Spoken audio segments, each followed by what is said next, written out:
Okay, friends, once again, welcome back and a very good afternoon to everybody.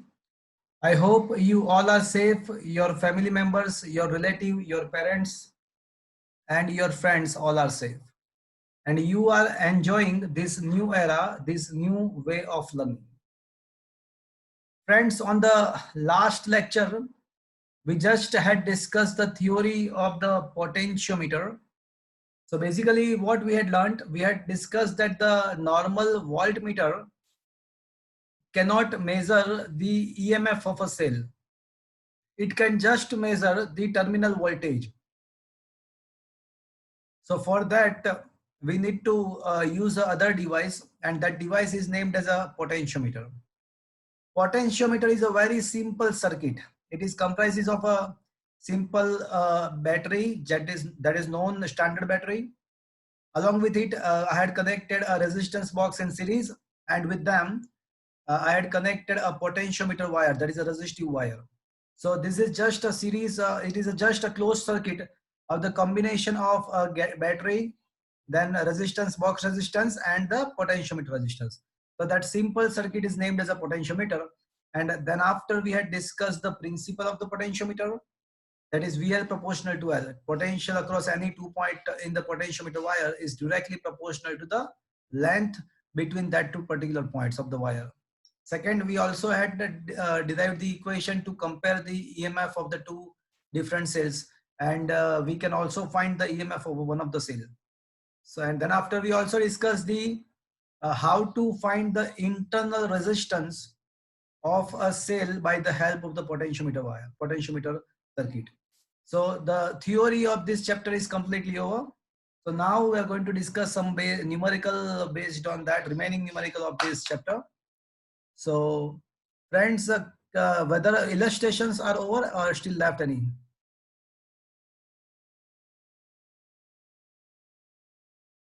Friends, am I audible to you? Yes, sir. Illustrations सारे खत्म हो गए कि बाकी है?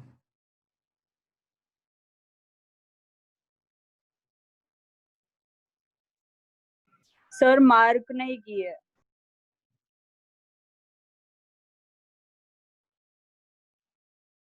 Okay. So probably illustrations of this chapter is over. Whether I discuss this a cube question or not? Yes, sir. उसके बाद ये 7th भी हो गया होगा. That is unbalanced Wheatstone bridge is also completed. 9th is also. Acha, whether we have discussed this question or not? A resistance of the R ohm resistance. 10. Illustration number 10. Is that is clear? Is it done? Illustration number 10. Yes, sir. हाँ sir. Yes, sir. Okay, fine. So illustrations, all the illustrations are over. So let's discuss the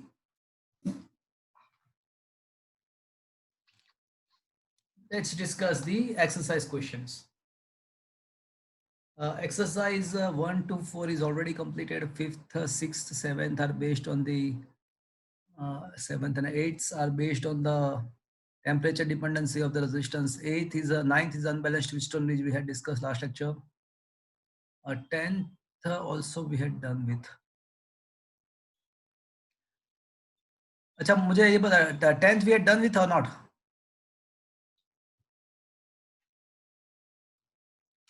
ये election number 10 मैंने करवा दिया बाकी है किया था sir. Okay so ये 10 भी खत्म हुआ है तो बाकी है ओके या 10th is over. Okay, fine. Come to the question number 11.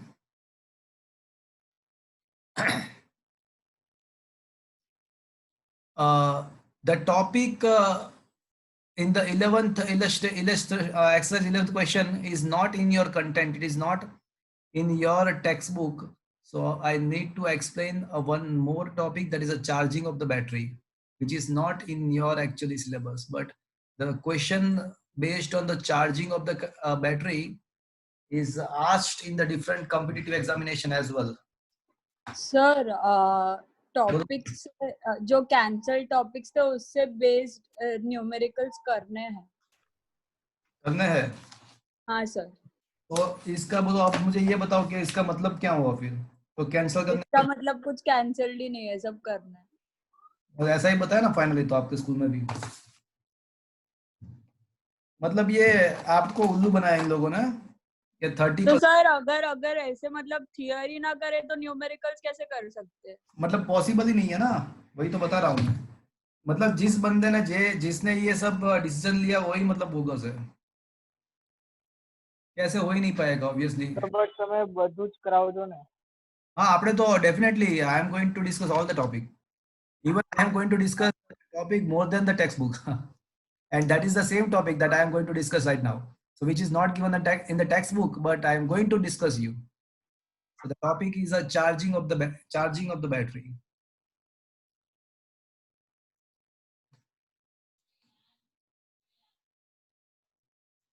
Basically friends, you know, there are two kind of cells are there: primary cells and secondary cells. So you know, in the primary cell, when the cell gets discharged, primary cell जब discharge होता है तो उसको हम charge नहीं कर सकते हैं, it is a use and throw. So once the cell gets discharged,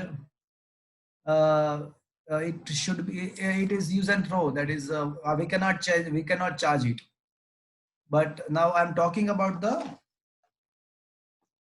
right now I'm talking about the secondary cell, which can be charged. Okay, so charging of a cell. So this is the secondary cell, which is having the EMF E.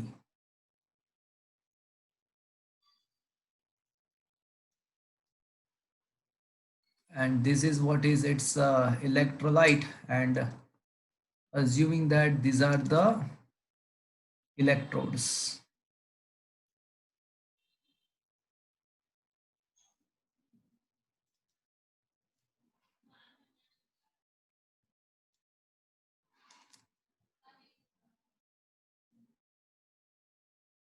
Okay. The EMF of a cell is assumed to be a E, and assuming that the cell gets discharged. So once the cell gets discharged, we need to charge it. When the cell is in the discharging state, जब cell discharging state में होता है तो उसका chemical energy का electrical energy में conversation होता है.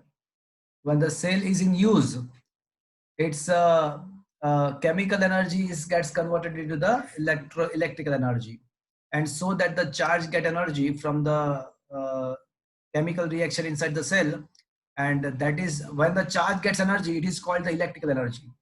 When the charge gains some kinetic energy, that is called the electrical energy. And after the charge gain the energy, it passes from the some devices like a bulb, like a fan. So that's electrical energy gets converted into the other form of energy. But that electrical energy came from the chemical reaction inside the cell. But once the cell gets discharged, its chemical reaction stops. It's all the chemical energy, I can say, get converted into the electrical energy.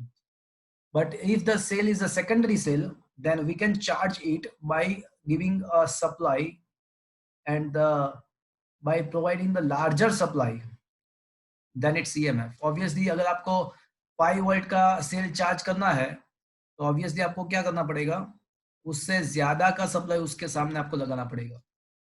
तो यहाँ पे मैं cell को एक supply के साथ connect करूंगा, और ऑब्वियसली वो सप्लाई का जो वोल्टेज होगा वो ईएमएफ से ज्यादा होगा, और मैं उस सप्लाई को ऐसे कनेक्ट करूंगा कि उसका पॉजिटिव टर्मिनल सेल के पॉजिटिव टर्मिनल के साथ कनेक्ट हो, एंड उसका नेगेटिव टर्मिनल सेल के नेगेटिव टर्मिनल के साथ कनेक्टेड हो. तो अब क्या करेगा, अब सप्लाई सेल को सप्लाई है ना, ये जो सप्लाई वोल्टेज वो सेल को करंट प्रोवाइड करेगा. तो देखो करंट का डायरेक्शन रिवर्स्ड हो गया.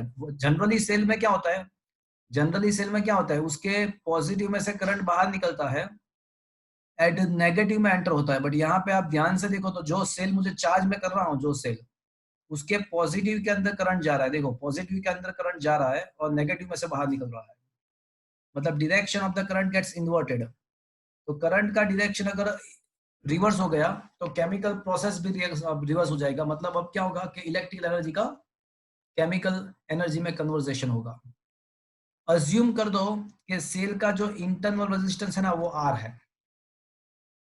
तो कोई मुझे बताएगा how much energy that I had supplied to the cell. मैंने सेल को टोटल कितना एनर्जी प्रोवाइड किया, पोटेंशियल मैंने वी प्रोवाइड किया हुआ है, तो energy supplied by the supply, how much the energy supplied to the cell by the source, कोई मुझे बताएगा? Energy provided by the source to the cell,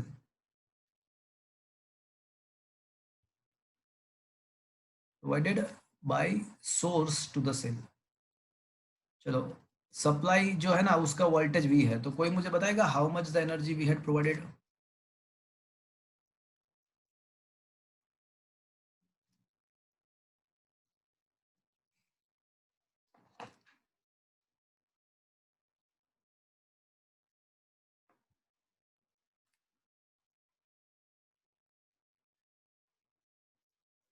जिसको चार्ज करना है उसको कितना एनर्जी मैंने प्रोवाइड किया?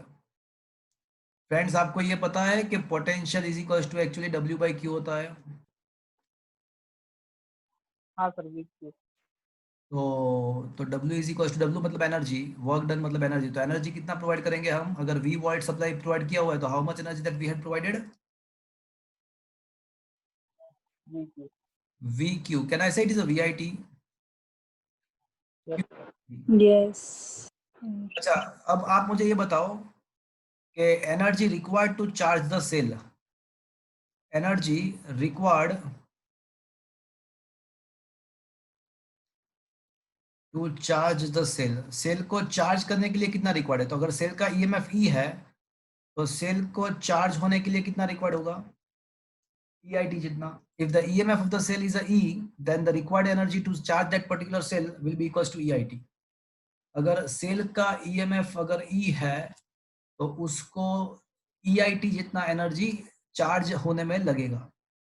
तो इसका मतलब ऐसा हुआ कि V ग्रेटर देन E है ना, तो हमने जो एनर्जी प्रोवाइड किया वो ज्यादा है, और वो ज्यादा होना ही चाहिए ना। क्यों होना चाहिए? बिकॉज हम जो एनर्जी प्रोवाइड करते हैं वो सेल तो को तो चार्ज करेगा ही करेगा, बट उसका जो कुछ ना कुछ जो पार्ट है ना, वो देखो ये एक्सटर्नल सर्किटरी में कुछ रेजिस्टेंस होगा, सेल का कुछ इंटरनल रेजिस्टेंस भी होगा। तो हम जो एनर्जी प्रोवाइड करेंगे तो उसके द्वारा सेल तो चार्ज होगा ही, बट उसके बाकी का जो पार्ट है वो ये रेजिस्टेंस में से जब पास होगा तो एज ए हीट कन्वर्ट हो जाएगा। तो मैं ऐसा कह सकता हूँ कि द सप्लाइड एनर्जी जो है वो दो काम करती है। एक तो सेल को चार्ज करती है डेफिनेटली, और अपार्ट फ्रॉम दैट उसका कुछ ना कुछ पार्ट एक्सटर्नल रेजिस्टेंस में एंड इंटरनल रेजिस्टेंस में एज अ हीट लॉस होता है। देखो, कभी आपने देखा होगा कि when you charge the cell, when you charge the mobile, when you charge the mobile you are going to give the supply from your. तो जब हम वी वोल्ट का सप्लाई देंगे तो जब मोबाइल को चार्ज करते हैं तो आपने देखा होगा कि कभी कभी बैटरी, कभी कभी नहीं ऑलवेज बैटरी थोड़ा गर्म हो जाता है। तो वो क्यों गर्म होता है? Because of the internal resistance of the cell, there is some heat is produced inside the cell. Cell के अंदर ये इंटरनल रेजिस्टेंस के द्वारा कुछ हीट प्रोड्यूस होता है। तो फाइनली ये मैंने सप्लाई एनर्जी दिया, उसमें से ये वर्क केबल मतलब कुछ काम का एनर्जी है ये, और बाकी सब वेस्टेज, ये सब वेस्टेज है। तो ये heat as a heat waste होगा। तो क्या ये एनर्जी कंजर्वेशन पता चला आपको? Yes sir. ओके, तो I T get cancelled from all the sides, तो I get cancel, I T get cancel, तो V equals to E plus, अब बाकी बचेगा एक आई आर बचेगा, एक आई स्मॉल आर बचेगा, तो I common, R plus small R. तो ये जो फॉर्मूला है, ये फॉर्मूला आपके लिए काम का है। आप डायरेक्टली ये याद रख सकते हो कि when you charge the cell then the current flowing from the cell can be given by this formula, where V is the supplied voltage, E is the EMF of the cell, external resistance capital R, internal resistance small r. So this is the formula you have to remember. So it is generally said to be a charging current. तो इसको मैं charging current बोल सकता हूँ।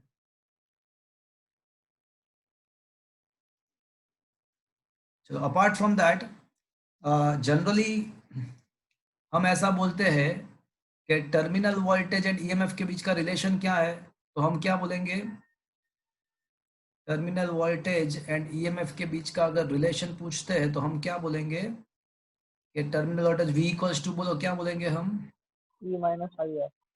E minus IR, but it is a wrong actually, or it is not the 100% true.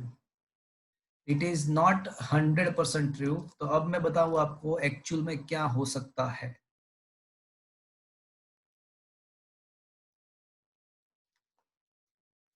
Relation between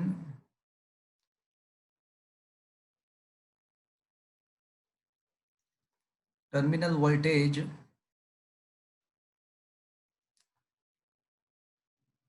and EMF of a cell. तो उसके तीन condition है. Case 1, when the cell is in use. Case 1,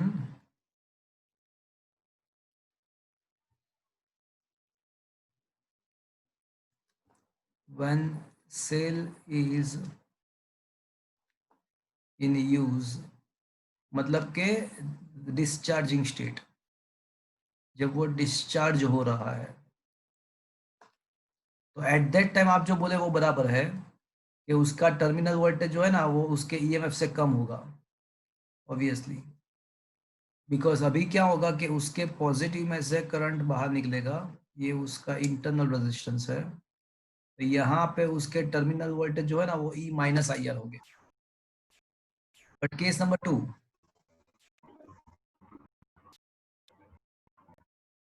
when we are charging the cell, so when the cell is in the charging state, तो obviously सोचो अगर cell charging state में है तो उसके अक्रॉस हम जो पोटेंशियल प्रोवाइड करेंगे वो उससे ईएमएफ के ज्यादा होगा या कम होगा?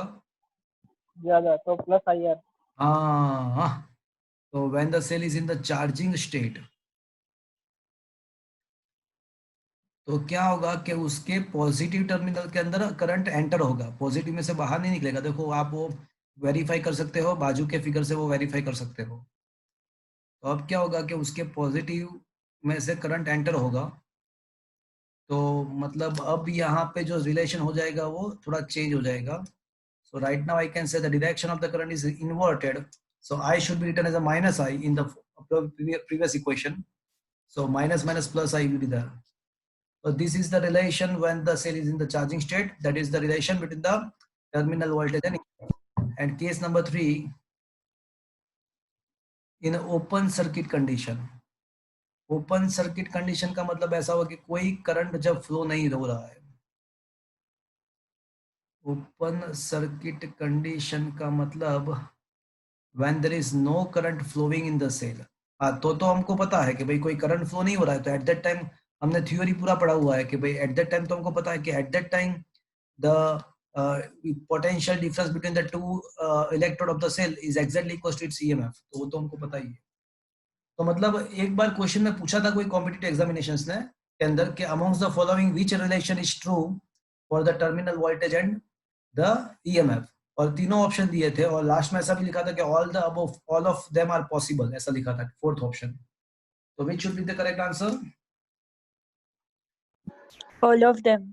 या is possible. So is that clear friends? Sir. तो हाँ बोलो, किसी को पूछना है कुछ?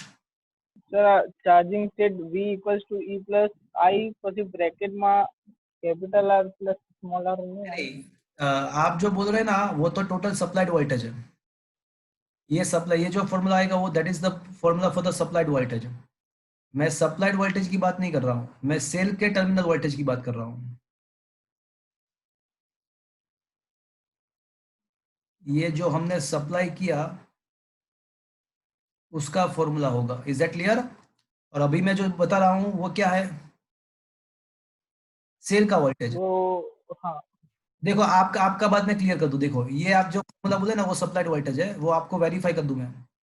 क्या मैं ऐसा कह सकता हूँ कि देखो आपकी एकदम, सर तो मैं आपका ब्रैकेट ओपन. आपके लॉजिक से आपको क्लियर करता हूँ, आपके लॉजिक से ही मैं आपको क्लियर करता हूँ. देखो ये V इज इक्वल टू, कहना इसे E plus I R plus I capital R. Is that clear? yes sir.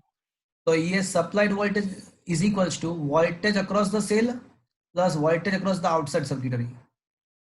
खत्म बात. Okay. Supplied voltage equals to voltage across the cell plus outside voltage. तो ये दोनों ये सप्लाइड वोल्टेज होगा. Is that clear to you? But Yes sir. Cell का जो voltage है वो तो क्या होगा? E प्लस आई आर ही होगा. हम्म, इज दैट क्लियर? सर तो डिस्चार्जिंग स्टेट उसमें भी वैसे ही कुछ होगा ना सर? हाँ, तो डिस्चार्जिंग स्टेट में अगर आपको करंट फाइंड करना है, करंट फाइंड, आप क्या करोगे कि E upon discharging state. Discharging state में क्या होता है कि जो जो ईएमएफ सेल देता है उसमें से कुछ वोल्टेज इंटरनली, कुछ इंटरनली वेस्ट होता है, कुछ एक्सटर्नली वेस्ट होता है. तो वो हमने ऑलरेडी ये फॉर्मूला डिराइव किया हुआ है ना. देखो, E is equals to R is equals to E upon R plus R. Is that clear? तो ये फॉर्मूला है ना. देखो, EMF of the cell is equals to I R plus I small R. देखो, ये रहा आपका लॉजिक. जब डिस्चार्ज हो रहा है तो क्या होगा? तो सेल के अंदर जो भी ईएमएफ है उसमें से कुछ वोल्टेज एक्सटर्नल वेस्ट होंगे और कुछ वोल्टेज इंटरनली वेस्ट होंगे. तो फाइनली ऐसा कह सकते हैं कि सेल के अक्रॉस कितने बचेंगे? तो वो E minus I R is equal to I R ही बचेगा. बिकॉज इंटरनल को मिलाने के बाद वो वोल्टेज कंसिडर होते हैं. Is that clear? Yes sir. तो ये डिस्चार्जिंग के लिए फॉर्मूला है करंट का. ये डिस्चार्जिंग का करंट का फॉर्मूला है और ये जो है वो चार्जिंग का करंट का फॉर्मूला है. ये डिस्चार्जिंग करंट का फॉर्मूला है, ये चार्जिंग करंट का फॉर्मूला है. Is it clear? Yes sir. तो इसका स्क्रीनशॉट मैं आपको भेज दूंगा. ये आपके टेक्स्ट बुक में नहीं है. ओके, बट उसके बेस पे न्यूमेरिकल तो है. तो let's solve that numerical. Come to the question number 31, 3.11. So क्या आपके मोबाइल में ये 3.11 का स्क्रीन दिख रहा है आपको? સર हाँ બોલો. સર એટલે જે v equals to e minus i small r હતું તો સ્મોલ r ની જગ્યા r પ્લસ સ્મોલ r લખ્યો તો એ ઇક્વેશન શાની કહેવાય? તો ઇક્વેશન ईएमएफ નો બનશે ને. જો તું પહેલા તો મને કે ચાર્જિંગ ની વાત કરે છે કે ડિસ્ચાર્જિંગ ની વાત કરે છે? ડિસ્ચાર્જિંગ. હા ડિસ્ચાર્જિંગ સર ચાર્જિંગ ખબર પડી ગઈ કે આપણે હા, સપ્લાઈડ વોલ્ટેજ અલગ હોય અને પેલાનો વોલ્ટેજ. તો ડિસ્ચાર્જિંગ માં આ સેલ નો ईएमएफ છે. This is the internal resistance, though it is actually inside the cell, but for the sake of the simplicity I had shown in outside. And this is the resistance, outer resistance. So right now the cell is in the discharging state, right? तो इसके लिए अगर कीचॉफ्स law apply करेंगे तो आपको ऐसा formula मिलेगा कि ईएमएफ यहाँ पे अगर कीचॉफ, वो आपको पता है, कीचॉफ्स लॉ अप्लाई करने के बाद फाइनली आपको क्या मिलेगा? इस टाइप का कुछ फॉर्मूला मिलेगा आपको. वो करंट का फॉर्मूला हमको पता ही है. अच्छा, कीचॉफ्स लॉ अप्लाई करते हैं. चलो, minus I capital R minus I small r is equals to minus EMF. तो आप जो बोल रहे हैं कि भाई I into R plus R करना है, तो I into R plus R जो है ना वो ईएमएफ का फॉर्मूला है, वो सेल का नेट ईएमएफ है. बट अगर आप उसके अक्रॉस, सेल के अक्रॉस पोटेंशियल फाइंड करेंगे तो वो उसके ईएमएफ से कम हो जाएगा. क्यों? बिकॉज ये इंटरनल रेजिस्टेंस बाहर की साइड नहीं है, अंदर की साइड है. तो अगर वोल्टेज फाइंड करने बैठो तो उसके इफेक्टिव वोल्टेज ई नहीं रहेंगे, बिकॉज वो इंटरनल ही लॉस हो जाएगा. ये आई आर जितना लॉस तो अंदर की साइड ही हो जाएगा. तो हमको जो टर्मिनल वोल्टेज मिलेगा वो ई माइनस आई आर मतलब आई आर मिलेगा. तो आपका क्वेश्चन ऐसा है कि साहब हम यहाँ पे आई इंटू आर प्लस आर कर दे तो क्या मिलेगा? तो वो आई इंटू आर प्लस आर जो है ना वो ईएमएफ का फॉर्मूला मिलेगा सेल का. Is it clear? यस आप ऐसे बोले एक्चुअल में कि E minus I into R plus R क्या मिलेगा? हाँ सर. तो वो हाँ जीरो. वो क्या है? वो जीरो मिलेगा, वो कुछ है ही नहीं, वो जीरो मिलेगा।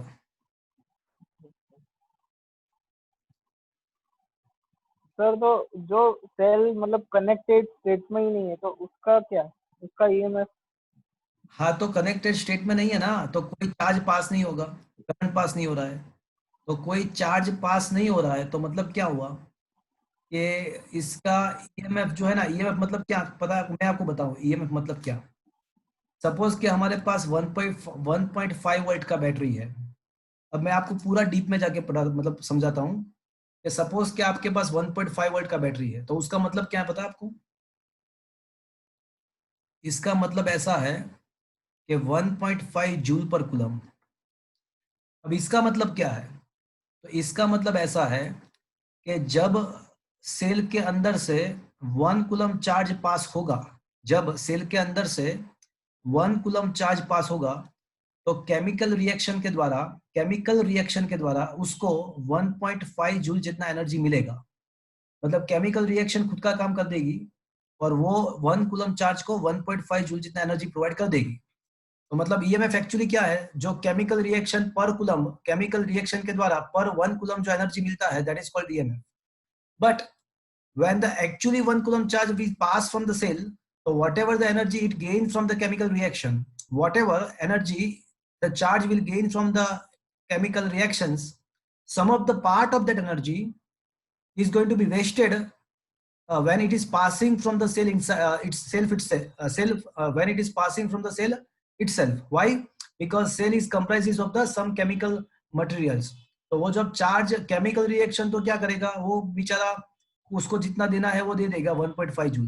बट वो चार्ज जब सेल में से पास होगा तो उसको इलेक्ट्रोलाइट के अंदर से पास होना पड़ेगा। तो एट दैट टाइम उसको कुछ कोलिजन्स करना पड़ेगा वो इलेक्ट्रोलाइट के आयंस के साथ, इलेक्ट्रोलाइट के आयंस के साथ कुछ कोलिजन्स करना पड़ेगा। तो जब वो बाहर निकलेगा सेल से, तो दो केमिकल रिएक्शन है तो उसको 1.5 जूल दे दिया था, बट वो बाहर निकलेगा तो उसके पास उससे थोड़ा कम एनर्जी होगा, और वो जो कम एनर्जी है ना उसको हम टर्मिनल वोल्टेज बोलते हैं। तो मतलब सपोज के वो 1 कूलम चार्ज जब सेल में से बाहर निकलता है तो उसके पास अब एनर्जी 1.2 जूल ही रहता है।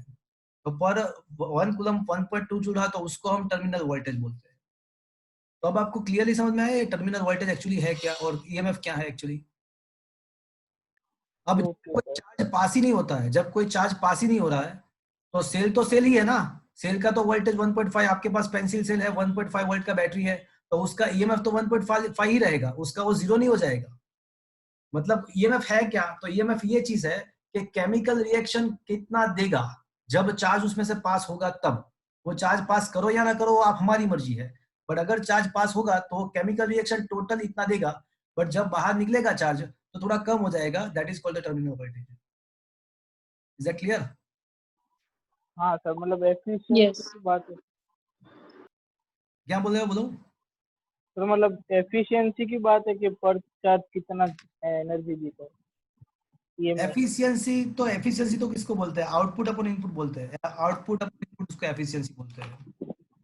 तो यहाँ पे सिंपल सी चीज ऐसी है कि हम सेल के अंदर केमिकल रिएक्शन के द्वारा इलेक्ट्रिकल एनर्जी जनरेट करते हैं, बट उसका सेल का खुद में खुद कुछ इंटरनल रेजिस्टेंस होता है, तो हमको वो 100% एनर्जी पर चार्ज वो बाहर नहीं मिलेगा।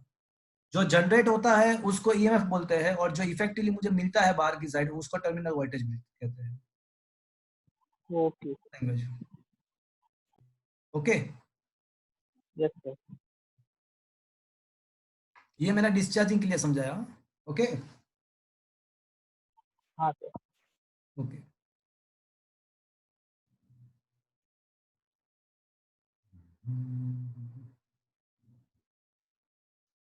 तो क्वेश्चन ऐसा है कि storage battery of 8 volt and internal resistance 0.5 is being charged by the 120 volt supply and having a series resistance 15.5 ohm.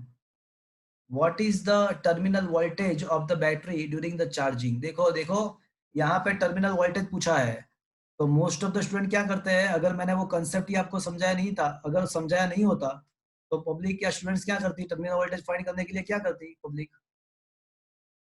E - IR लिखती, बट एक्चुअली क्या होना चाहिए, सेल का जो टर्मिनल, प्लस आई है। हाँ वो चार्जिंग स्टेट में है, तो ई प्लस आई आर होगा।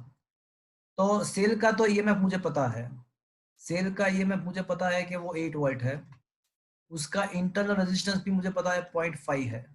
बट अगर करंट मिल जाता तो मुझे सेल का टर्मिनल वोल्टेज मिल जाता। तो सबसे पहले मुझे क्या करना पड़ेगा फ्रेंड्स, बोलो क्या करना पड़ेगा? सबसे पहले तो मुझे सप्लाइड वोल्टेज फाइंड करना, सप्लाई वोल्ट तो दिया हुआ है हमको, तो ऐसा मतलब उससे मुझे, फाइंड करेंगे। हाँ सबसे पहले तो मुझे फाइंड करना पड़ेगा E plus I current, bracket हाँ में आर प्लस करंट आर। कितना पास हो रहा है मुझे वो फाइंड करना पड़ेगा। तो first I need to find the electrical current. Yup, तो friends electrical current, charging current का फॉर्मूला हमने डिराइव किया हुआ है। अगर सप्लाई वोल्टेज V है, सेल का ईएमएफ E है, तो the charging current can be given by the formula V minus E upon R plus R। तो सप्लाइड वोल्टेज कितना है, कितने वोल्ट के द्वारा सेल को चार्ज किया हुआ है? 120। 120। सेल का खुद का वोल्टेज 8 है, एक्सटर्नल रेजिस्टेंस 15.5 है एंड इंटरनल रेजिस्टेंस दिया हुआ है 0.5। तो अगर ये 15.5 में से 0.5 को सब्ट्रैक्ट करो तो 15 बचेगा, नहीं एडिशन करना है, क्यों सब्ट्रैक्शन करना है, एडिशन करना होगा। तो 16 एंड ऊपर क्या बचेगा, 112। तो ये 112 इंटू अपॉन 16 मतलब कुछ ना कुछ तो आएगा बस। तो ये 112 अपॉन 16 इंटू 0.5 7। आ जाएगा आंसर। ओके, तो दैट विल योर आंसर। देखो क्या ऐसा ही कुछ किया हुआ है, देख लेते हैं एक बार। देखो क्या किया, सबसे पहले चार्जिंग करंट का फॉर्मूला दिखा, दिखा दिखा तो वो 7 एम्पियर सबसे पहले, हाँ 112 divide by 16 7 ampere. Okay done. उसके बाद देखो टर्मिनल वोल्टेज, देखो आप ध्यान से देखो तो उसका value terminal voltage equals to E minus I R नहीं लिखा हुआ है, ई प्लस आई आर लिखा हुआ है। क्यों? Because it is in the charging, charging. वो चार्ज हो रहा है, तो चार्जिंग स्टेट में करंट का डायरेक्शन रिवर्स होता है and that is why in place of negative will find the positive here. वो 11.5 आएगा। Is that clear friends? क्या ये समझ में आया? और एक, यस सर। Yes sir. और एक क्वेश्चन पूछा हुआ है कि भाई यहाँ पे आपने एक्सटर्नल रेजिस्टेंस सीरीज में क्यों लगाया? देखो मेरी बात सुनो, क्वेश्चन ऐसा है कि क्यों हमने एक्सटर्नल रेजिस्टेंस सीरीज में लगाया। तो उसका रीजन ऐसा है, एक्सटर्नल रेजिस्टेंस सीरीज में लगाने का रीजन ऐसा है कि ये जो हीट लॉस होता है, formula of the heat loss is equals to, minimise हो जाता है हीट लॉस। हाँ वो मिनिमाइज करने के लिए, बिकॉज ये हीट लॉस का जो फॉर्मूला है ना वो ये है, H is equals to I square into R plus R T. तो अगर करंट जितना ज्यादा होगा ना उतना हीट लॉस ज्यादा होगा। तो करंट को मिनिमाइज करने के लिए हम ये एक्सटर्नल रेजिस्टेंस लगाते हैं, so that energy lost in the form of heat will be minimised. तो क्या लिखा हुआ है, by connecting the series resistance we can reduce the charging current and by reducing the charging current we can reduce the heat loss in the internal as well as external resistances। तो क्या ये friend समझ में आया आपको पूरा चीज? Sir આ ખબર ના પડે રેઝિસ્ટર થી તો ઉલટાનું હીટ જનરેટ થશે। પણ हीट जनरेट થશે એના કરતા કમ વધારે થશે। हीट जितना जनरेट होगा उससे ज्यादा कम होगा, बिकॉज देखो H प्रोपोर्शनल टू R है, but H proportional to I square भी है ना, तो किसका इफेक्ट ज्यादा रहेगा, R का या आई स्क्वायर का? आई स्क्वायर का। हाँ, तो बेनिफिट तो वही रहेगा। इज दैट क्लियर कि आई बड़ा, आई चाहे आर में थोड़ा, चाहे आर में चाहे थोड़ा, आर में चाहे थोड़ा इंक्रीमेंट हो, बट अगर आई डिक्रीज होगा तो वो ज्यादा बेनिफिशियल रहेगा हमारे लिए, बिकॉज वो प्रोपोर्शनल टू आई स्क्वायर है। Is that clear? ओके। और दूसरी बात ये इंटरनल रेजिस्टेंस का भी हमने को देखना है ना, इंटरनल रेजिस्टेंस का भी लॉस देखना है, तो उसमें तो कैपिटल आर आ ही नहीं रहा, उसमें तो स्मॉल आर ही आ रहा है। Is that clear? आया बात समझ में? हाँ सर। मतलब लॉस से बेनिफिट ज्यादा होगा, इन सिंपल लैंग्वेज लॉस से बेनिफिट ज्यादा होगा। चलो 12th क्वेश्चन क्या आपके मोबाइल के स्क्रीन पे है? Yes sir. In the potentiometer arrangement, a cell of the EMF 1.25 volt gives a balance point. Balance point का मतलब null point at a 35 centimeter.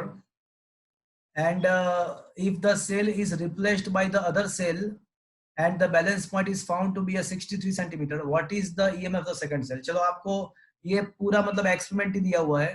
ये सेल 1 को कनेक्ट करते हो तो नल पॉइंट मिलता है समथिंग समथिंग, सेल 2 को कनेक्ट करते हो नल पॉइंट समथिंग समथिंग मिलता है. तो हमने थ्योरी में प्रूव किया हुआ है कि दो अलग अलग एक्सपेरिमेंट में अगर null point L1 and L2 मिलता है पोटेंशियोमीटर के थ्योरी में, तो we already had proved that the E1 upon E2 is equals to L1 upon L2. तो इसमें चार चीज में से तीन चीज को आपको दिया हुआ है, आपको E2 फाइंड करना है. Can you do it? It is just Yes, simple sir. Simple हाँ sir. Simple SQ. Okay, question number 13 हमने कर दिया है. अब 14 ऑलरेडी हैड डन, 15 भी हमने 15 बाकी कर दिया है. देखो तो करवा दिया होगा शायद. किया है सर. या 15 इज डन. 16 भी कर दिया है. मासी इज ग्रेटर देन मा, उसके ऐसा किया था ना. मासी इज हैवियर. हाँ सर. रोसी. ये 17 भी आप कर सकते हो, अगर नहीं करवाया तो कर सकते हो आप 17, उसमें कुछ भी नहीं है. वोल्टेज एंड करंट का वैल्यू दिया हुआ है और सभी के लिए आपको रेजिस्टेंस फाइंड करना है और कहना है कि क्या मिलता है. तो अलग अलग टेम्परेचर में एक्सपेंड हो रहा है, वो भी उसका रेजिस्टेंस का वैल्यू सेम ही मिल रहा है. मतलब क्या हुआ, ये जो मैंगनीन है दैट इज अ एलॉय, तो एलॉय का रेजिस्टेंस टेम्परेचर के साथ वेरी नहीं कर रहा है, ऐसा प्रूव हुआ. 18 में होमवर्क में दे रहा हूँ. 18 क्वेश्चन को मैं होमवर्क में दे रहा हूँ. 19 भी मैं होमवर्क में दे रहा हूँ. 20 had been done. 20 मैंने करवा दिया है. 18 19 होमवर्क में 20 मैंने करवा दिया है. 21 IMP for 4 marks. 21 IMP for 4 marks. चलो 21 क्वेश्चन देख लो.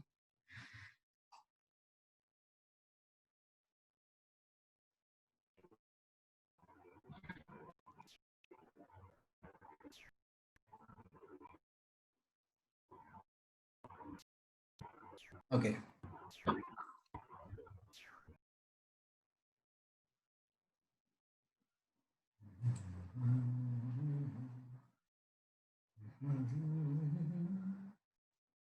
यूं ही नहीं दिल लगाता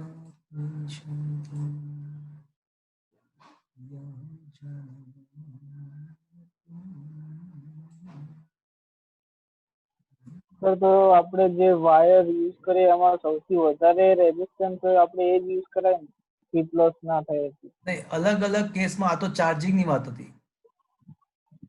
So right now the question what we had discussed for the charging.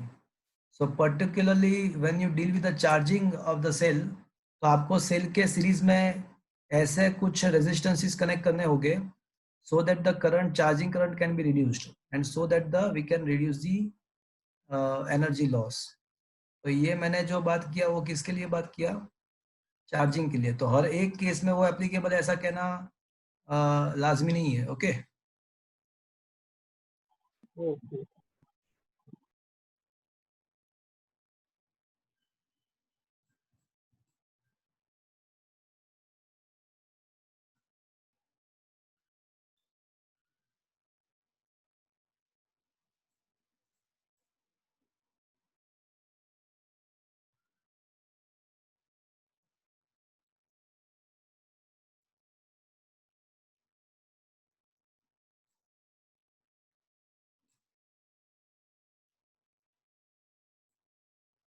Okay. क्या आपके मोबाइल के स्क्रीन पे अब दिख रहा है आपको ये क्वेश्चंस? Yes sir. चलो मुझे ये बताओ कि अगर समुद्र में एक ड्रॉप वाटर ड्रॉपलेट ऐड करते हो तो क्या होता है? समुद्र पूरा, उसके अंदर एक वाटर ड्रॉपलेट ऐड करते हो तो क्या होगा? સુનામી આ જાएगी. समुद्र ओशन है, पूरा समुद्र है. सर कुछ नहीं होगा. कुछ नहीं होगा. कुछ नहीं होगा. Very good. बस खत्म, ये क्वेश्चन खत्म हो गया. क्वेश्चन ऐसा है कि determine the current drawn from 12 volt supply with the internal resistance 0.5 ohm by the infinite network shown in figure, each is having a resistance 1 ohm. मतलब हमारे पास इन्फिनिट नेटवर्क है, इनफाइनाइट नेटवर्क है, और उसके साथ लास्ट में जाके एक बैटरी कनेक्ट किया हुआ है. तो मेरी बात ध्यान से सुनना. ये इन्फिनिट वर्ड आपने देखा? इनफाइनाइट हाँ वर्ड. सर. ओके, ये रहा, ये रहा. Okay.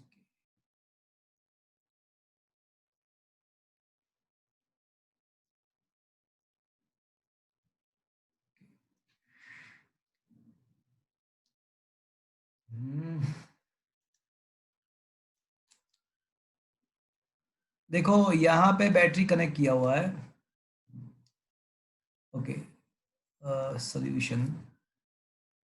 So we have the infinite network.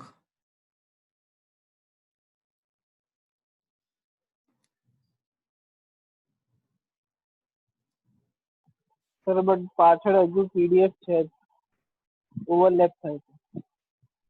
Overlap થાય છે. હા સર. હવે હજુ પણ શું દેખાય છે હવે?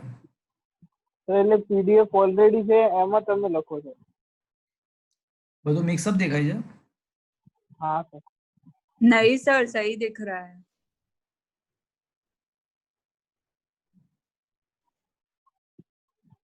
શું દેખાય છે? વન તો मिक्स दिख रहा है। पीडीएफ છે। હા સર મિક્સ. हाँ सर पीडीएफ છે। हाँ सर मिक्स दिख रहा है।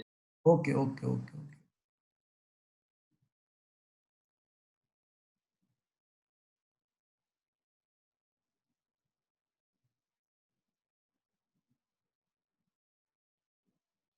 હવે શું દેખાય છે? હવે વ્હાઈટ થઈ. દેખાય છે વ્હાઇટ સ્ક્રીન? हाँ सर। ના ના. હવે વ્હાઇટ સ્ક્રીન દેખાય છે ને? હા હા. हाँ okay fine. Okay.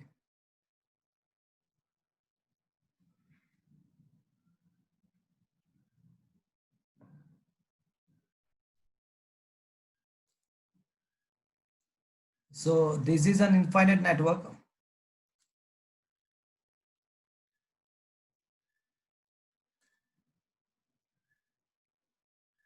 And let this is the point P.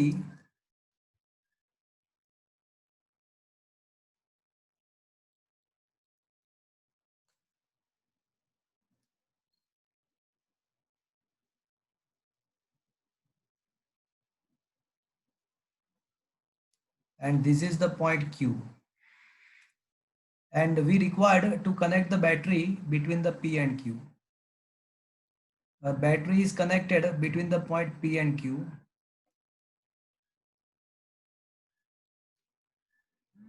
So we are going to connect the battery between the P and Q. So before connecting the battery, assuming that, okay. So actually, as we know that if we connect the battery with some external resistance, what is the formula of the current? मुझे current का formula बताओ.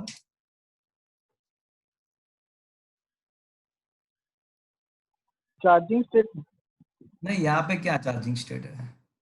We are going to connect the battery. V by R. V by R plus R, internal resistance भी battery का है ना, वो तो पता है ना, बहुत स्टैंडर्ड फॉर्मूला है ना. हाँ हाँ.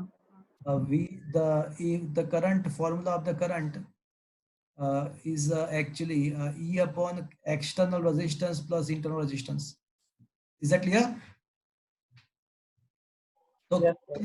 क्वेश्चन वही तो है कि मुझे करंट फाइंड करना है.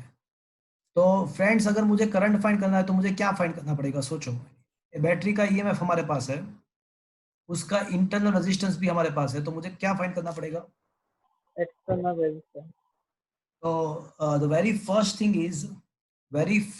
is that to find the current from the battery, we need to find the resistance between the P and Q. That is our external resistance, because यहाँ पे हम बैटरी को कनेक्ट करने वाले हैं.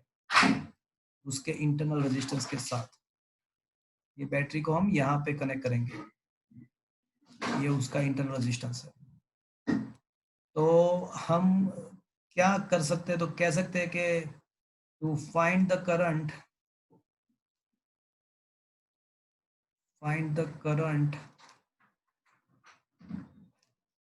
from a battery, we required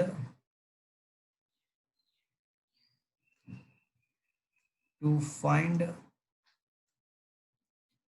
resistance between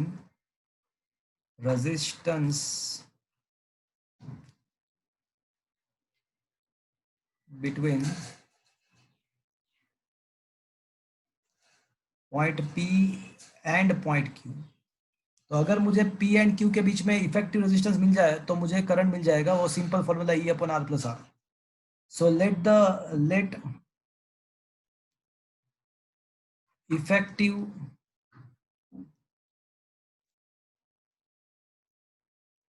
resistance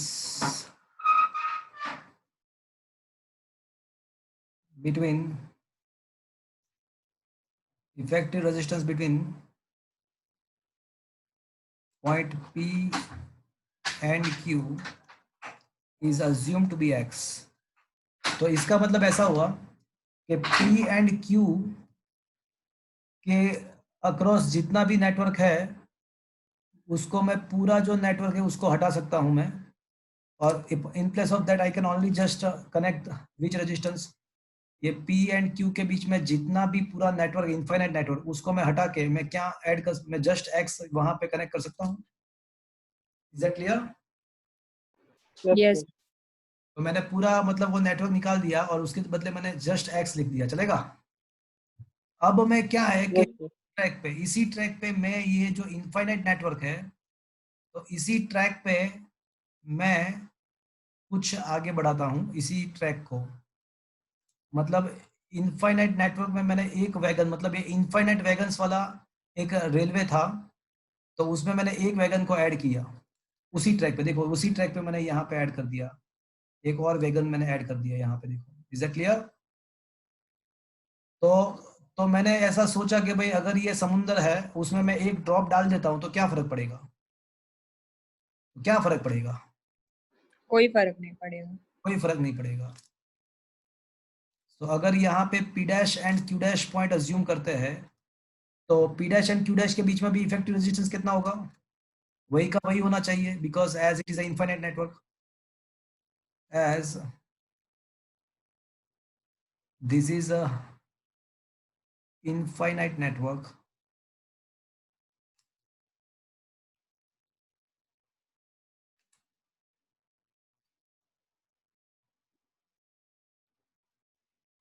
there will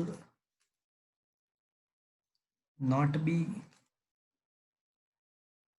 any change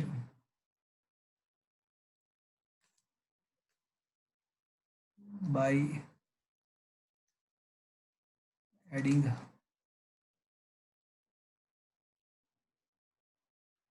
1 unit of the resistance, 1 unit of network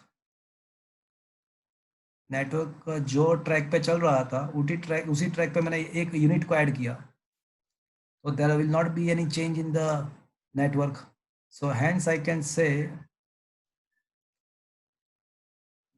resistance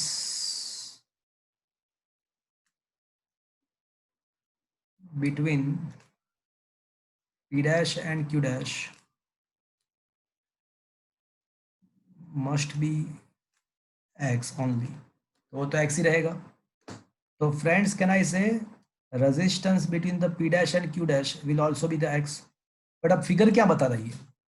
देखो मैंने तो लॉजिकली बोल दिया कि भाई वो X होगा, बट फिगर को देख के बोलो फिगर क्या बता रही है? फिगर क्या बता रही है कि P एंड Q के बीच में रेजिस्टेंस कितना है? तो फिगर तो ऐसा बता रही है कि वो तो है ना R plus XR upon X plus R plus R, ये तीनों का सीरीज कॉम्बिनेशन है। सो ये कहाँ से आया? From figure. लॉजिक ऐसा बता रहा है कि एक कंपार्टमेंट ऐड करेंगे तो कोई फर्क नहीं होना चाहिए, तो मतलब वापस से X ही मिलना चाहिए। बट लॉजिक अपनी जगह पे है, फिगर अपनी जगह पे है। तो फिगर को देखते हैं तो पता चलेगा कि भाई अब तो P dash and Q dash के बीच में है ना, ये एक्स एंड आर पैरेलल में है और उसके साथ एक कैपिटल आर सब कुछ सीरीज में है। तो अब effective resistance between the P and Q, P dash and Q dash must be equals to R plus X R upon X plus R is equals to, वापस से लॉजिकली वो क्या होना चाहिए, वापस से वो एक्स ही होना चाहिए। तो क्या ये बात समझ में आया आपको? हाँ सर। ये थोड़ा अलग टाइप का न्यूमेरिकल है, that is why it is important, it is only this kind of numerical in this your book. So can I say xr upon x plus r is equals to x minus 2r? So I can say xr is equals to x minus 2r into x plus r. तो ये हो जाएगा xr is equals to x square minus 2rx minus 2r square plus, देखो x square plus X R लिखना रह गया, X square plus X R minus 2rx minus 2r square. Is that clear? ये simplify किया, समझ में आया आपको? हाँ सर। चलो अब यहाँ पे एक्स आर कैंसल, तो can I say X square minus 2rx is equals to 2r square? क्या मैं ऐसा कह सकता हूँ? Yes sir. एक्स आर दोनों जगह से कैंसल और माइनस 2r स्क्वायर को मैंने इक्वल्स टू के इस साइड भेज दिया तो वो प्लस 2r स्क्वायर हो जाएगा। अब मैं क्या करूंगा पता है, अब मैं दोनों साइड r स्क्वायर को ऐड करूंगा, मैं दोनों साइड r स्क्वायर को ऐड करूंगा, तो यहाँ पे 3r स्क्वायर हो जाएगा। अब ऐसा मैंने क्यों किया मैंने ऐसा? x माइनस आर ना होल स्क्वायर એટલે तो x यहाँ पे वो मतलब ये टर्म स्क्वायर हो जाएगा, x minus R the whole square is equal to, can I say root 3r the whole square? क्या ऐसा कह सकता हूँ मैं? हाँ सर। तो finally I can say x minus R is equal to plus और माइनस रूट 3r। So हाँ equals to x is equals to r common, x is equals to r common 1 plus or minus root 3. But friend, x is equals to r into 1 minus root 3, he will give you the negative answer. But resistance कभी भी negative हो ही नहीं सकता, so ये तो possible नहीं है, which is not possible, ये नेगेटिव। सर क्वाड्रेटिक से भी सॉल्व कर सकते हैं ना? but it will be easier for you, वहाँ पे। नहीं सर, बट ऐसा दिमाग लगेगा नहीं आर स्क्वायर वाला। हाँ तो क्वाड्रेट मतलब ये जो नोट्स है ना, ये जो बुक है ना, उसमें तो क्वाड्रेटिक इक्वेशन से ही सॉल्व किया हुआ है, वो बी स्क्वायर माइनस 4ac वाला मेथड ही किया हुआ है, तो क्वाड्रेटिक से भी सॉल्व कर सकते हो डेफिनेटली। तो x का वैल्यू क्या आएगा अभी, r into 1 plus root 3 is the possible answer. यहाँ पे r का वैल्यू, अब ये जो है ना वो आप अभी शॉर्टकट एज अ शॉर्टकट याद रख सकते हो ये फॉर्मूला। ऐसा कोई नेटवर्क इनफाइनाइट नेटवर्क है तो उसका इफेक्टिव रेजिस्टेंस अगर पूछे, इसका इनफाइनाइट रेजिस्टेंस नेटवर्क का पूछे तो ये आंसर आ जाएगा। यहाँ पे r का वैल्यू 1 दिया हुआ है, मैंने जो r कंसीडर किया हुआ है वो यहाँ पे 1 है, तो 1 इंटू 1 प्लस रूट 3 का मतलब 1.73, तो 2.733 ओम आएगा, तो 2.73 ohm is the final answer. Now current from the battery, अब करंट फ्रॉम द बैटरी तो हमको पता ही है, करंट फ्रॉम अ बैटरी तो हमको पता ही है कि क्या होगा, तो it will be E upon r plus r। R plus R के बदले मुझे एक्स लिखना चाहिए, बिकॉज यहाँ पे मैंने एक्सटर्नल रेजिस्टेंस एक्स अज्यूम किया हुआ है। तो अब बैटरी का ईएमएफ कितना है, 12 वोल्ट बैटरी है, उसका इंटरनल रेजिस्टेंस 0.5 है, एंड जो एक्सटर्नल मुझे मिला इफेक्टिव सर्किट का वो 2.73 मिला, मतलब finally the current is equals to 12 upon 3.23। करो तो क्या आता है 12 अपॉन 3.23, 3 पॉइंट समथिंग आएगा।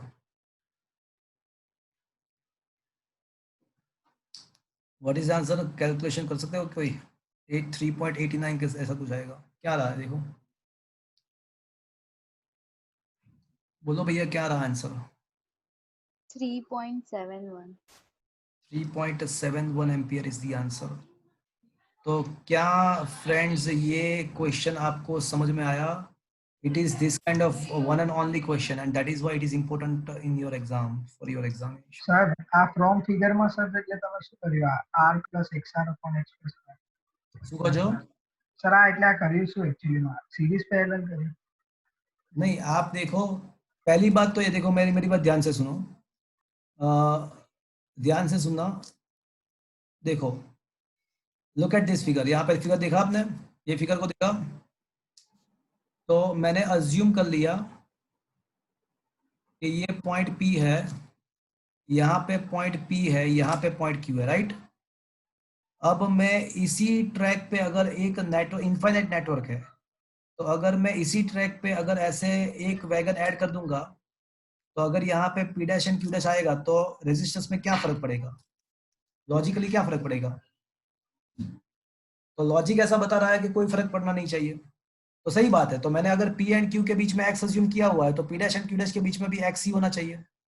बट लॉजिक भले ही वो बता रहा है, बट अब मैं क्या करता हूं, मैं है ना ये पूरा जो पार्ट है ना, ये रहा देखो, ये पूरा पार्ट मैंने ऐसा अज्यूम किया कि P एंड Q के बीच में x रेजिस्टेंस है, तो ये इतना जो पार्ट है ना, इतना पार्ट, तो P एंड Q के बीच में x है, तो इतना जो पार्ट है, तो इसको निकाल के मैं उसके बदले x में लिख सकता हूं। तो देखो ये सब निकल जाएगा और यहाँ पे इसके बदले मैं जस्ट यहाँ पे पूरा निकाल के, यहाँ से पूरा डिस्कनेक्ट करके, as I assume that the effective between the P and Q is x, तो ये पूरा निकाल के मैं यहाँ पे x अज्यूम कर देता हूँ। वो जो x था वो यहाँ पे आ गया देखो, और जो मैंने कनेक्ट किया 1 2 3, ये 1 2 3 यहाँ पे आ गया, बस खत्म। तो अब लॉजिक मुझे ऐसा बता रहा है कि P dash and Q dash के बीच में x ही होना चाहिए, बट लॉजिक अपनी जगह पे है। बट अब फिगर को भी देख लो, तो फिगर क्या बता रहा है? तो फिगर ऐसा बता रहा है कि ये दोनों पैरेलल में है, उसके साथ ये सीरीज में है, ऊपर का R और नीचे का R भी सीरीज, मतलब 1 2 and 3, all the 3 combinations are in series combination. समझ में आया? Yes sir. तो लॉजिकली वो x होना चाहिए, बट फिगर के हिसाब से वो हो गया 3 चीज का सीरीज कॉम्बिनेशन। फिर मैंने दोनों को कंपेयर कर दिया और फिर मैंने x को सब जगह इक्वेशन बना दिया, तो हमारा आंसर आ गया। Is it clear? Yes sir. तो ये पूरा मेथड मतलब इसमें भी दिया हुआ है, मतलब थोड़ा डिफिकल्ट है, तो मैं इसका स्क्रीनशॉट आपको भेज दूंगा। तो ओके,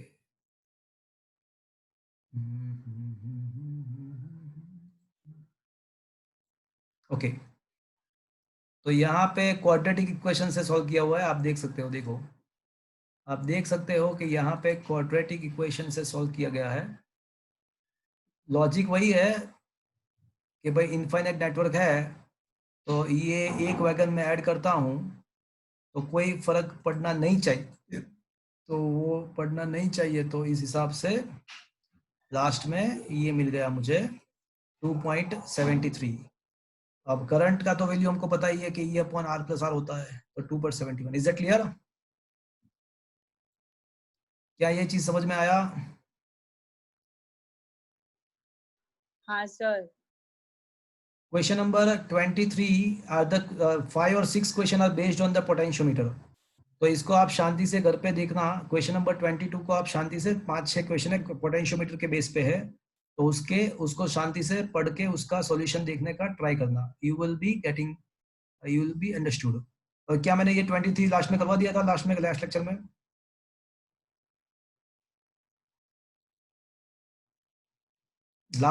लास्ट में मैंने ये करवा दिया होगा, देखो क्वेश्चन नंबर 23। हाँ या ना तो बोल दो। सर शायद से नहीं. अरे अच्छा, मैंने लास्ट लेक्चर में क्या आपको इंटरनल रेजिस्टेंस फाइंड करने का मेथड सिखाया था कि नहीं सिखाया था? हाँ हाँ. और फिर 100% करवाया होगा। तो फिर 100% करवाया होगा। ये वही का एक ही स्टेप का क्वेश्चन है ना। ये रहा, देखो इसमें क्या है, ये मैं आपको बताऊं, ये पोटेंशियोमीटर का सर्किट है। ये जिसका इंटरनल रेजिस्टेंस आपको फाइंड करना है उसके पैरेलल में एक रेजिस्टेंस कनेक्ट किया हुआ है। तो याद करो वो एक्सपेरिमेंट क्या था कि पहले वो स्विच ऑफ करके एक्सपेरिमेंट करना था और नल पॉइंट L1 पे मिलता है, फिर स्विच ऑन करके, मतलब स्विच यहाँ पे होता है। ये ये जो है ना पैरेलल में जो रेजिस्टेंस कनेक्ट किया हो ना, उसके बाजू में एक स्विच होता है, यहाँ पे स्विच होता है, यहाँ पे स्विच होता है। तो स्विच ओपन करके एक्सपेरिमेंट करो, नल पॉइंट आपको L1 मिलेगा। स्विच क्लोज करके आप एक्सपेरिमेंट करो, नल पॉइंट आपको L2 पे मिलेगा। और आपको पता होगा कि भाई तो फिर इंटरनल रेजिस्टेंस का फॉर्मूला क्या होता है, R into L1 upon L2 minus 1. That was the formula if you remember. You can also write this formula as a L1 minus L2 upon L2. ऐसा भी लिख सकते हो। तो वही ये फॉर्मूला है। तो देख लेते हैं क्या वही क्वेश्चन में लिखा हुआ है। क्या लिखा है देखो, a figure shows a 2-volt potentiometer used for determining the internal resistance of the 1.5 volt cell.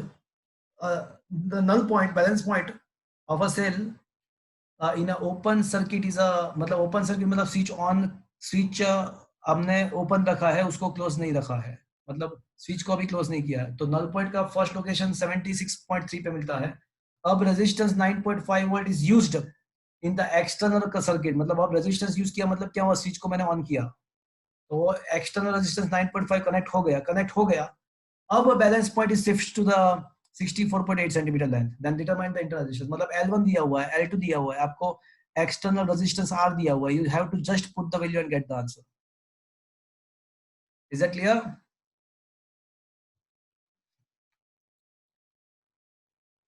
और आपको बेनिफिट बताओ, ये थ्योरी आपको प्रिपेयर करने की जरूरत नहीं है, ये आपके टेक्स्ट में दिया हुआ नहीं है, पर इसका डायरेक्टली ये फॉर्मूला याद रख दो कि एक बार नल पॉइंट हम स्विच ओपन रख के मिलता है और दूसरी बार नल पॉइंट स्विच को क्लोज करने के बाद मिलता है। तो ये फॉर्मूला याद रख दो, दैट्स इट। तो ये क्वेश्चन मैंने वैसे लास्ट टाइम करवाया था, आज फिर से करवा दिया। तो numerical of this chapter is completely completed now. अब मैंने आपको एमसीक्यू के लिए 2 टाइप का नोट्स भेजा होगा, क्या मैंने भेजा है, यस और नो? अरे हाँ या ना तो बोल दो। क्या मैंने थर्ड चैप्टर के एमसीक्यू लिए कुछ भेजा है आपको या नहीं भेजा है? नहीं सर। कुछ भी नहीं भेजा है मैंने, क्या बात करते हो। थर्ड चैप्टर का जो नोट्स मैंने भेजा ना, थ्योरी नोट्स, उसके साथ में ही मैंने भेजा हुआ है। थर्ड चैप्टर के थ्योरी नोट्स के साथ ही मैंने भेजा, तो भेजा है। वो तीनों नोट्स मैंने साथ में भेजा था। थर्ड चैप्टर का थ्योरी और उसके 2 टाइप के एमसीक्यू भेजे हैं मैंने, एक टेक्सचुअल एमसीक्यू एंड एक सेल्फ लर्निंग। अगर आप ऐसा बोल रहे हो कि नहीं भेजा है मेरे, भेजा है सर, भेजा है सर, भेजा है। हाँ तो अगर ऐसा बोल रहे हो कि नहीं भेजा है तो मैं वापस से राइट नाउ अभी मैंने भेज दिया, देखो फिर से भेज दिया। तो अब मैं नेक्स्ट लेक्चर में आपको ये जो टेक्स्ट बुक वाले जो एमसीक्यू है ना, वो मैं आपको कराऊंगा। टेक्स्ट बुक वाले जो एमसीक्यू है वो मैं आपको कराऊंगा, और सेल्फ लर्निंग जो लिखा हुआ है वो आपको सॉल्व करके लाना है। सेल्फ लर्निंग वाले एमसीक्यू आपको सॉल्व करके लाना है। देखो बोर्ड के एग्जाम में, चाहे सीबीएसई बोर्ड हो या गुजरात बोर्ड हो, बोर्ड के एग्जाम में सीबीएसई बोर्ड में 70 मार्क्स का पेपर होता है बोर्ड के एग्जाम में। तो उसके अंदर 20 मार्क्स के ऑब्जेक्टिव क्वेश्चंस होते हैं, तो उसमें डेफिनेटली ये काम आएगा। गुजरात बोर्ड में 100 मार्क्स का एग्जाम होता है, उसमें अंदर 50 मार्क्स के एमसीक्यू पूछते हैं। तो जितना वेटेज न्यूमेरिकल थ्योरी का है उतना ही वेटेज एमसीक्यू का है। You must solve MCQs, it will help you in the board examination as well as it will help you in the GUJSET, JEE and NEET examinations as well. तो आपको compulsorily वो self learning वाले MCQ compulsorily solve करना है, उसके doubt मुझे पूछना है। तो हमारा जो नेक्स्ट लेक्चर होगा वो पूरा एमसीक्यू के लिए लगेगा, पूरा एमसीक्यू के लिए लगेगा। और आपका ये संडे, नेक्स्ट संडे, मतलब ये next Sunday you will be having examinations of the chapter number 3 full. Chapter 3 का फुल का आपका एग्जाम है ये संडे को। तो friends be prepare for that. ये थर्ड चैप्टर बोर्ड के एग्जाम में आपके 10 या 12 मार्क्स का वेटेज है उसका बोर्ड के एग्जाम में। तो ये बहुत मतलब थोड़ा लेंथी चैप्टर था, ये हमने अभी आज कंप्लीट किया।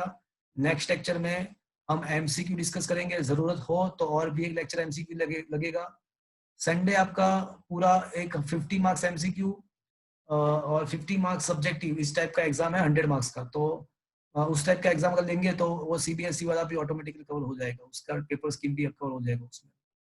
तो आज का सेशन मैं यहाँ तक रखता हूँ। Is it okay friends? अगर किसी का फीस बाकी है ये 12th स्टैंडर्ड का, तो प्लीज पे द फीस। आप ऑफिस पे जाके फीस पे कर सकते हो, ऑफिस खुला है 12 to 6 o'clock के बीच में। अपार्ट फ्रॉम दैट आपको कल से आपको ऑफिस से आप ये बुक भी कलेक्ट कर सकते हो। एक कुमार पब्लिकेशन दर्पण का बुक है, तो वो आपको कलेक्ट करना है ऑफिस से। कल 12 to 6 के बीच में आप सैटेलाइट में से या धरनीधर में से ये बुक कलेक्ट कर सकते हो, दर्पण फिजिक्स दर्पण। ओके, तो आज का सेशन में यहाँ ओके सर। Okay sir. किसी को कुछ पूछना है? સર એમસીક્યુ રહેવાના છે બોર્ડ એક્ઝામ? શું કહો છો?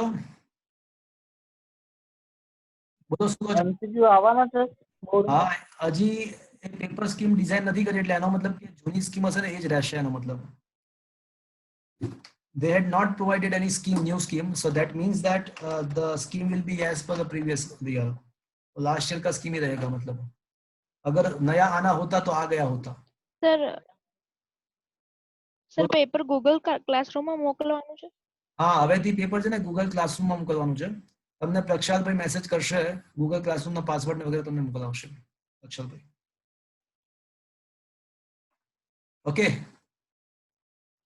ફીસ બાકી હોય તો ફીસ ફ્રેન્ડ્સ ઓફિસ પર કે ઓનલાઈન પણ ટ્રાન્ઝેક્શન કરી શકો છો. બુક કલેક્ટ કરવાની છે તમારે ઓફિસેથી. ઓકે, આજનો સેશન મિત્રો અહીંયા ફિનિશ કરી રહ્યા છીએ.